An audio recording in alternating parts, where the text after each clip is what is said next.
You see things others don't, and nobody believes you. Not because you're wrong, because you're too right. You walk into a room and something inside you just activates. You notice the smile that doesn't reach the eyes, the laugh that's just a little too loud, the pause before someone answers that tells you everything they're trying to hide. And you stand there, surrounded by people, completely alone in what you're seeing. Everyone else sees a nice evening. You see the cracks underneath it. Most people call that a gift. But here's what nobody tells you. Seeing everything doesn't feel like power. It feels like a room you can never leave. But where does this come from? Some people are born this way. Others had to become this way. Not by choice, by necessity. Picture a child who learned to read silence before they learned to read words, who knew just from footsteps in the hallway what kind of night it would be, who watched faces the way other kids watched cartoons, looking for signals, looking for safety. That child didn't choose this. This chose them. Their brain learned one thing very early. If I can see it coming, I can survive it. So it never stopped looking, even when the danger passed, even when the house got quieter, even when life got safer. The radar stayed on, because a brain that learned to survive by reading people doesn't just switch off when you grow up. It keeps going even when you want it to stop. Imagine wearing glasses you can never take off. Not sunglasses, not reading glasses. Glasses that show you exactly what every person around you is actually feeling. Sounds useful, right? Now imagine wearing them every single second, every conversation, every room, every face. That's not a gift anymore. That's exhausting. Your brain processes everything, the micro-expression that flashes for half a second, the voice that rises just slightly when someone says, "I'm fine," the body leaning away while the mouth says, "I trust you." Psychologists call this thin slicing, your brain extracting truth from the tiniest slices of behavior, like tasting one drop of soup and knowing exactly what's missing. But here's what nobody tells you. Most people walk into a room and just exist there. You walk into a room and your brain immediately starts working, scanning, sorting, filing. You're not choosing to do it. It just happens. And by the time the evening ends, you're not tired from the night. You're tired from everything you had to silently carry the whole time. And this is where it quietly gets worse. Have you ever been completely right about someone and had nobody believe you? That feeling has a name. There was a woman in Greek mythology named Cassandra. She could see the future, every disaster before it arrived, every collapse before it happened. But she was cursed. No matter what she said, no one would believe her. You know that feeling. You meet someone new, and within minutes your brain has already seen it. The overconfidence that's really fear. The charm that's just a performance. The warmth that's just a little too rehearsed. You tell a friend, "Something feels off about this person." Your friend looks at you like you're broken. You're too much. They seem so nice. So you go quiet.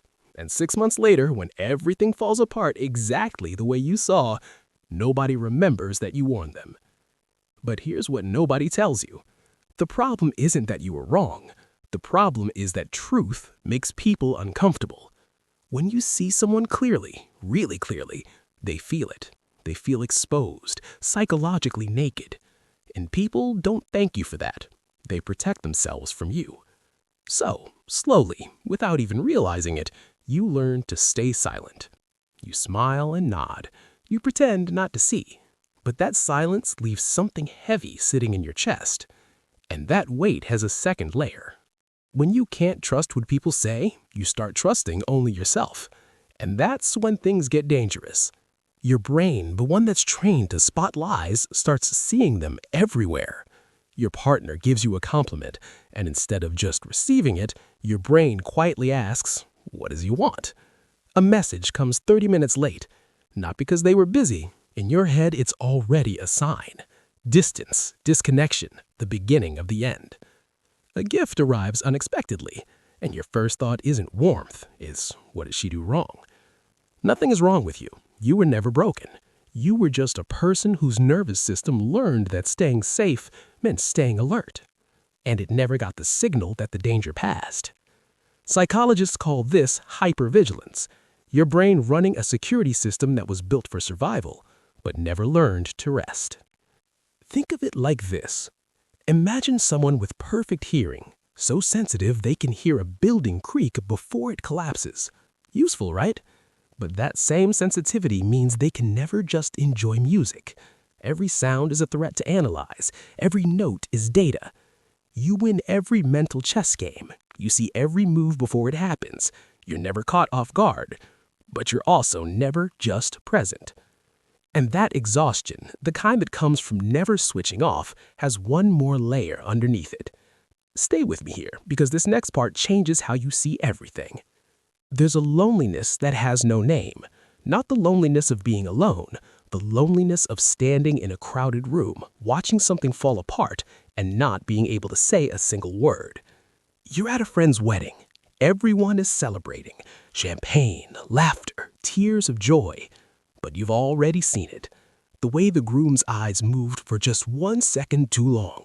The way the bride's smile was working harder than it should. And you raise your glass anyway, wishing you a lifetime of happiness. Because sometimes the most loving thing is to let people have their moment. But you carry that, silently, home with you. And it's not just weddings. It's the kind coworker being slowly destroyed by a manipulative boss, and you can see it happening in real time. But if you step in, if you say the truth, you'll take away the only shield they have right now. So you watch, and you say nothing, and you carry that too. Here's what this does to you over time. You become the person everyone talks to, but nobody talks about. You understand what everyone needs. You adjust. You accommodate. You show up exactly right for everyone around you. But nobody reads you. People assume you're fine. They assume you're strong.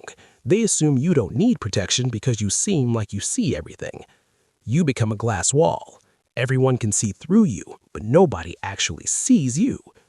And that quiet invisibility, it's the loneliest thing you'll ever carry. But here's where it gets interesting. Everything we just talked about, the exhaustion, the silence, the loneliness, it all comes from one mistake. Believing that because you can see everything, you're responsible for everything. You're not. And the moment you really understand that, something shifts. 3 things matter here. First, learn strategic ignorance. You see a coworker playing political games at the office. You see exactly what they're doing and why.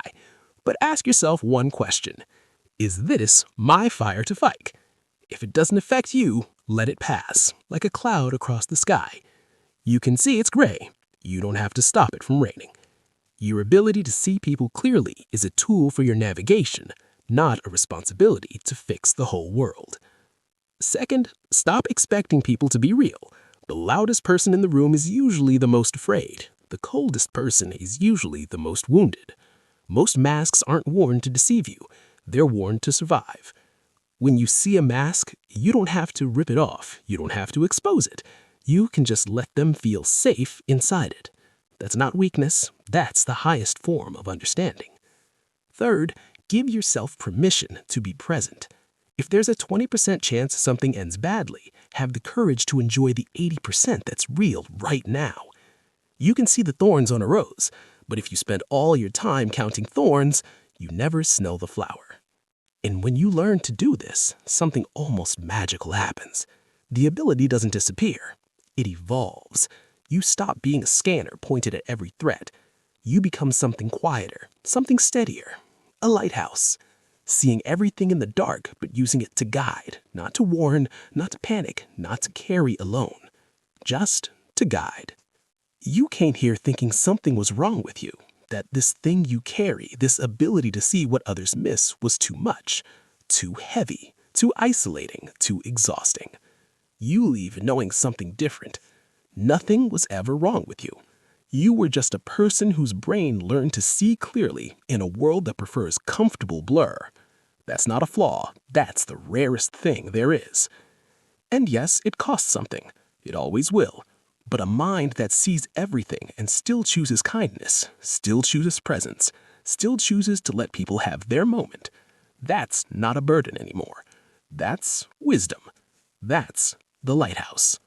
Quiet, steady, unshakable. If this felt like your story, you're not alone. You never were. Drop a comment below.